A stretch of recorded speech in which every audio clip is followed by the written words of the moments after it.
കുറുവാ സംഘം ഇന്നത്തെ മോഷണം ഈ വീട്ടിലാവാം. ഇത് ചാടി ഇറങ്ങാം. അയ്യോ ആളിറങ്ങണം.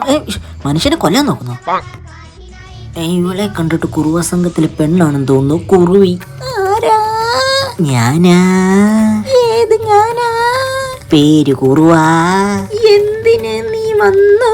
മോഷ്ടിക്കാൻ ഞാൻ വന്നതാ. എന്തിനും എടുത്തിട്ട് പോടാ. ശരി എന്നാ ഞാൻ തരുവാണോ?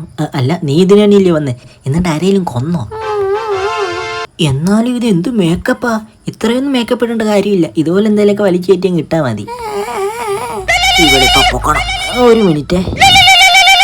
എന്താടാ അളിയ, നീ ഏത് വീട്ടിൽ കയറി? ഞാൻ ആ പാപ്പാടി ജംഗ്ഷന്റെ അപ്പുറത്തുള്ള വലിയ ബംഗ്ലാവ് ഉണ്ടല്ലോ, അവിടെ അങ്ങ് കയറി. എന്റെ പൊന്നളി, അവിടെ താമസമില്ലാത്ത വീടാണല്ലോ. അവിടെ പ്രേതശാലയൊക്കെ ഉണ്ടെന്ന് നാട്ടുകാർ പറയുന്നത്. നീ അവിടെ പ്രേതമൊന്നും കണ്ടിട്ടൊന്നുമില്ലല്ലോ.